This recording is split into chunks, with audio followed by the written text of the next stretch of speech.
찬송 210장 찬양 함께 드리겠습니다.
오늘 새벽의 본문 말씀, 오늘 9장 24절에서 10장 13절까지의 말씀은 크게 두 부분으로 나눠져 있습니다. 첫 번째 부분은 오늘 9장의 마지막 부분에 해당되는 24절에서 27절까지의 말씀을 통해서 바울의 자기 절제의 삶을 이야기하고 있습니다.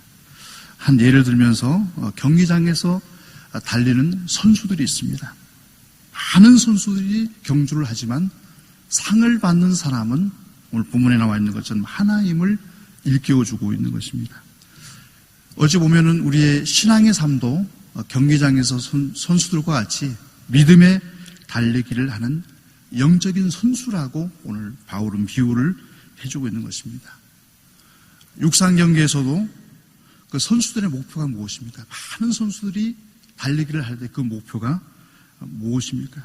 상을 받는 것입니다. 최종적인 상을 받는 것이 그들의 목표입니다. 하나님의 백성들도 믿음의 달리기를 하는 목적이 무엇인지를 분명히 알게 해주는 것입니다. 24절의 말씀의 마지막 부분에도 기록이 됐습니다. 너희도 옷도록 이와 같이 다름질하라 권면해주고 있는 것입니다. 경기에서 달리는 선수들의 모습을 우리가 TV라든지 우리가 경기를 통해서 보게 되면 그들은 항상 절제를 합니다. 몸무게를 또 체크를 해서 일정 몸무게를 유지를 하고 몸에 무리가 되는 음식도 잘 먹지를 않고 절제를 합니다. 이처럼 모든 것을 절제해서 경기에서 우승하게 되면 그들에게 주어지는 것이 무엇입니까? 오늘 25절에 나와 있는 것처럼 면류관을 얻게 되는 것입니다.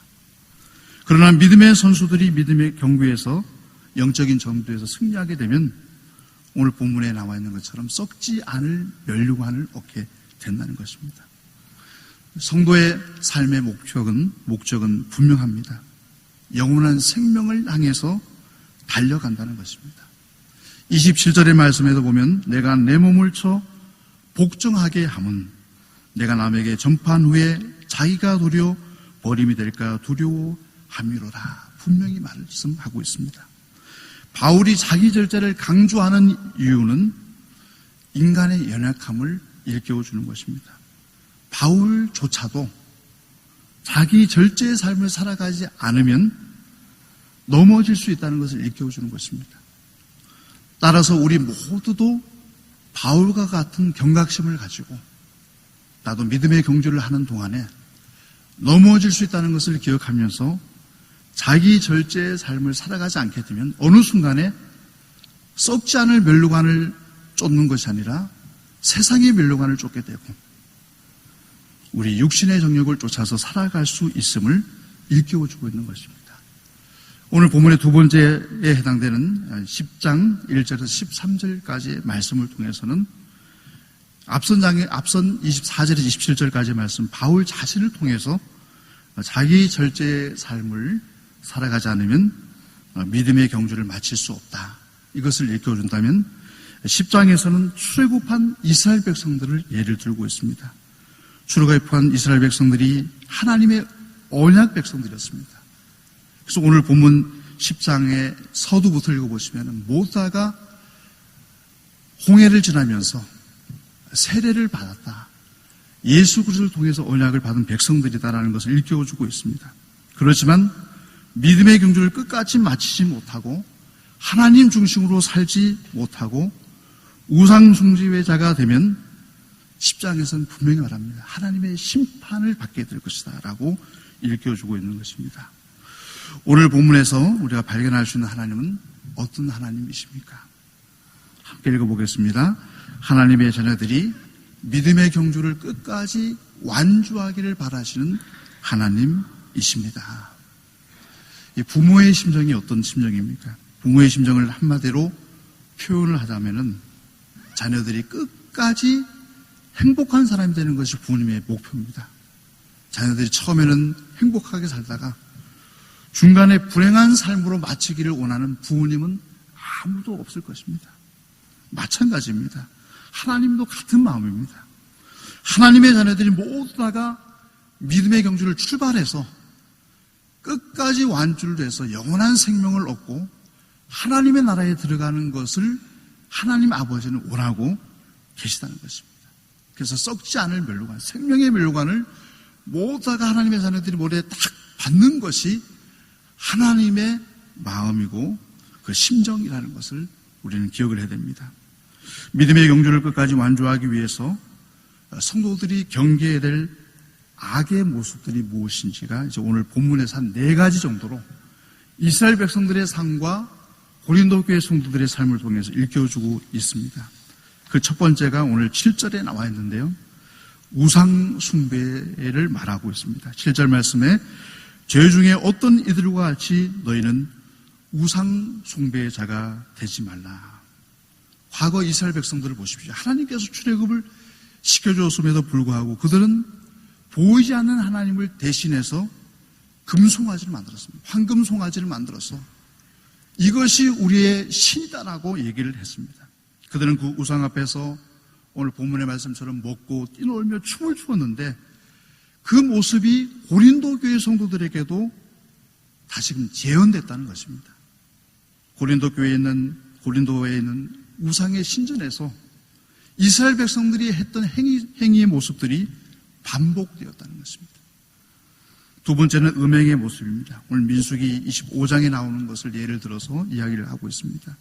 이스라엘 백성들이 모압 여인들과의 음행 때문에 하나님께서 심판하셨죠. 연병으로 23,000명이나 되는 사람이 죽는 사건이 있었습니다. 그런데 고린도 교회에서도 같은 음행이 일어났다는 것입니다.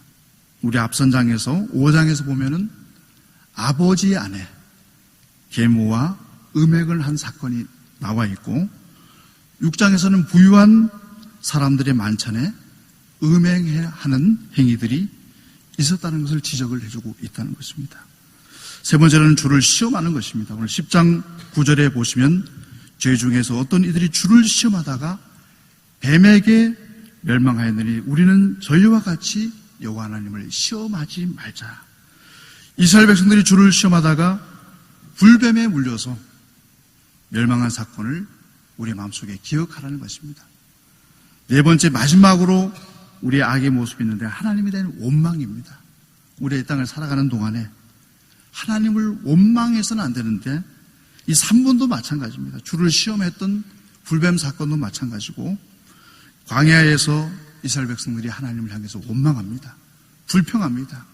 우리를 이 광야로 데려와서 우리를 고생시키는 것이 왜 그러냐고 하나님께 원망하고 불평했던 이스라엘 백성들의 모습을 봅니다. 그들은 결국에는 심판을 받을 수밖에 없습니다. 이처럼 하나님은 하나님의 자녀들이 이스라엘 백성들과 고린도 교회 성도들처럼 죄악에 넘어져서 믿음의 완주자가 되지 못하는 것을 하나님은 바라는 것이 아닙니다. 모두 다가 악의 모습을 이겨내고 그 모습을 견뎌내서 극복해서 믿음의 완주자가 되기를 원하신다는 것입니다. 그렇다면 오늘 본문을 통해서 우리에게 주시는 교훈이 무엇입니까? 우리 함께 읽어보겠습니다. 이스라엘 백성들과 고린도 교회의 성도들을 본보기로 삼고 믿음의 경주가 끝날 때까지 긴장의 끈을 놓지 않아야 합니다. 본문에 등장하는 이스라엘 백성들의 범죄는 우리가 지금 살아가는 우리 현대의 그리스도인들에게도 본보기가 되는 것입니다. 그래서 11절 말씀에 분명히 그것을 기록을 하고 있습니다.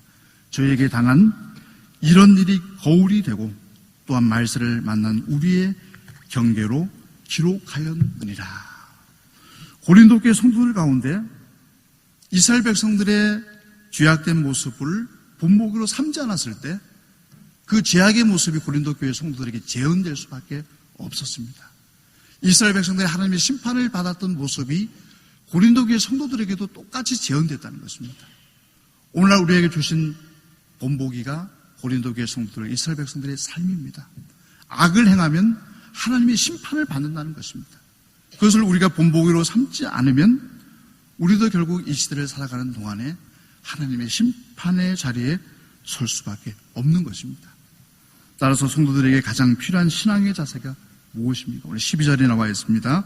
그런즉 선질로 생각하는 자는 넘어질까 조심하라라는 것입니다. 항상 우리는 섰다라고 생각하는 순간에 넘어질 수밖에 없다는 것입니다.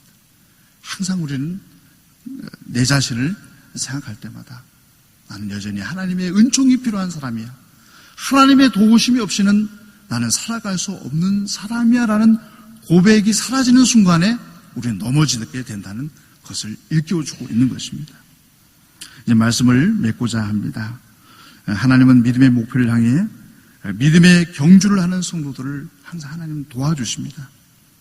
오늘 본문 13절의 마지막 결론의 말씀을 보시면 하나님은 사람이 감당할 시험 밖에는 우리에게 주시지 않는다라고 분명히 약속하셨고, 시험을 당할 즈음에는 또한 피할 길을 주셔서 능히 이기게 하신다라고 약속해 주셨습니다.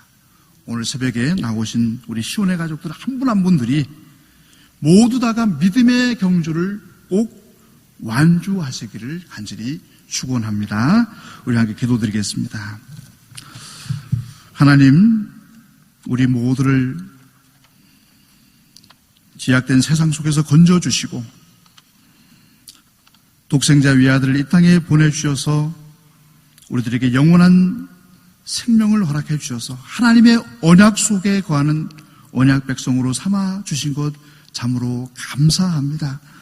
하루하루가 너무나도 은혜의 삶을 살아가고 있습니다. 그러나 우리는 연약하여서 시시때때로 악의 유혹의 현장에서 쓰러질 때가 있습니다. 아버지 하나님, 저희들을 꼭 붙잡아 주셔서 악의 유혹이 있을 때마다 우리의 힘으로 그것을 물리칠 수 없음을 기억하게 해주시고 철저하게 겸손한 마음으로 우리가 주님을 의지함을 통하여서 우리 마음속에 일어나는 모든 정욕과 욕망들을 이겨나갈 수 있는 믿음의 혼속들이 다 될 수 있도록 인도하여 주시옵소서. 우리 시온의 가족들이 모두 다가 믿음의 경주를 출발하였습니다. 시작하였습니다. 달려가고 있습니다. 우리 시온의 가족들 한 분 한 분들이 모두 다가 늘 예수 그리스도를 의지함을 통해서 믿음의 탈락자가 되지 않게 해주시고 모두 다가 믿음의 완주자가 되게 하여 주셔서 자라나는 다음 세대들에게 아름다운 믿음의 선배들로서 기억 남을 수 있는 우리 모두 다가 되게 하여 주시옵소서. 무더위가 시작되어졌습니다. 우리 성도들 건강을 지켜주시고 특별히 코로나19로 인하여서 어려운 삶의 현장 가운데 일터에 함께하사 먹을 양식을 공급하여 주옵시고 사랑하는 자녀들의 앞날을 꼭 기억해 주셔서 그들에게 뚜렷한 목표의식을 가지고 여호와 하나님을 향한 뚜렷한 목표의식을 가지고 믿음의 경주를 하는 우리 모든 후손들이 다 되게 하여 주옵소서. 오늘 하루의 삶을 온전히 주님께 의탁합니다. 예수 그리스도의 이름으로 간절히 기도드리옵나이다. 아멘.